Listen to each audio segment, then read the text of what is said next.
आकाशवाणी है। अब आप निखिल कुमार से समाचार सुनिए। जम्मू कश्मीर और हरियाणा में विधानसभा चुनाव के लिए प्रचार चरम पर है। प्रधानमंत्री और भाजपा के वरिष्ठ नेता नरेंद्र मोदी इस समय जम्मू कश्मीर के डोडा जिले में रैली को संबोधित कर रहे हैं। श्री मोदी ने कहा कि ये चुनाव जम्मू कश्मीर का भाग्य तय करेगा और एक सुरक्षित क्षेत्र का निर्माण करेगा। उन्होंने कहा कि जम्मू कश्मीर विदेशी ताकतों के निशाने पर है। श्री मोदी ने सरकार के प्रयासों से जम्मू कश्मीर विकास की नई गाथा लिख रहा है। कांग्रेस और नेशनल कॉन्फ्रेंस भी प्रचार कर रहे हैं। जम्मू कश्मीर में पहले चरण के लिए 24 विधानसभा क्षेत्रों में बुधवार को मतदान होगा। इसके बाद श्री मोदी आज हरियाणा में कुरुक्षेत्र के थीम पार्क में चुनावी रैली करेंगे। हरियाणा में एक ही चरण में होने वाले चुनाव के लिए 5 अक्टूबर को मतदान होगा।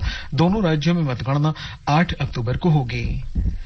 केंद्र शासित प्रदेश जम्मू कश्मीर में आज सुबह उत्तरी कश्मीर के बारामूला जिले के क्रीरी मुठभेड़ में 3 आतंकवादी मारे गए। क्रीरी इलाके के एक गांव चके टीपर में सुरक्षा बलों और आतंकवादियों के बीच हुई मुठभेड़ के दौरान आतंकवादियों को मार गिराया गया। मारे गए आतंकवादियों की पहचान की जा रही है। ब्यौरे की प्रतीक्षा है। हिंदी दिवस आज मनाया जा रहा है। वर्ष 1949 में आज ही के दिन संविधान सभा ने देवनागरी लिपि में हिंदी को देश की राजभाषा के रूप में स्वीकार किया था। हिंदी विश्व में सबसे अधिक बोली जाने वाली भाषाओं में से एक है और 52 करोड़ से अधिक लोगों की पहली भाषा है। इस अवसर पर गृह मंत्री अमित शाह ने आज नई दिल्ली में चौथे अखिल भारतीय राज्यभाषा सम्मेलन और राजभाषा हीरक जयंती समारोह का शुभारंभ किया। उन्होंने कहा कि हिंदी भाषा और सभी भारतीय भाषाएं एक दूसरे के पूरक हैं। उन्होंने कहा कि नई शिक्षा नीति में मातृभाषा पर बल दिया गया है।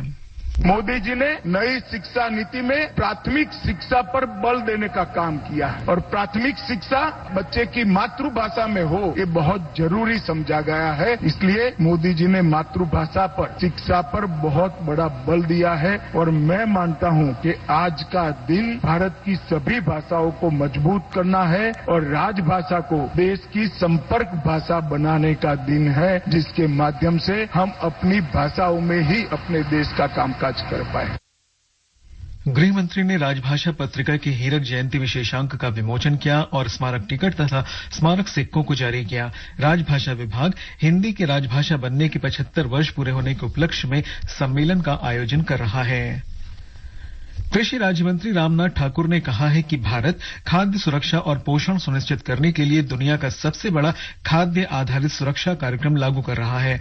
ब्राजील के कुइयाबा में G20 कृषि मंत्रिस्तरीय बैठक में आज श्री ठाकुर ने कहा कि प्रधानमंत्री नरेंद्र मोदी के नेतृत्व में भारत कृषि विकास को प्राथमिकता देता है। उन्होंने कहा कि भारत का दृष्टिकोण न केवल उत्पादकता पर केंद्रित है, बल्कि आर्थिक, सामाजिक, पर्यावरणीय स्थिरता, किसानों की समृद्धि बढ़ाने और विकास के लिए एक व्यापक दृष्टिकोण को सुनिश्चित करना भी है।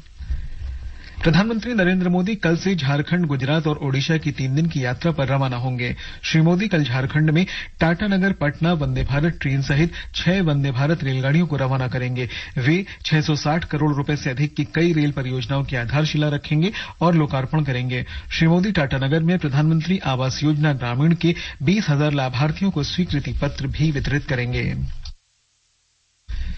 राजनीतिक दलों के कई नेता आज नई दिल्ली में मार्क्सवादी कम्युनिस्ट पार्टी के महासचिव सीताराम येचुरी को श्रद्धांजलि अर्पित कर रहे हैं। श्री येचुरी का बृहस्पतिवार को नई दिल्ली के अखिल भारतीय आयुर्विज्ञान संस्थान में लंबी बीमारी के बाद निधन हो गया था।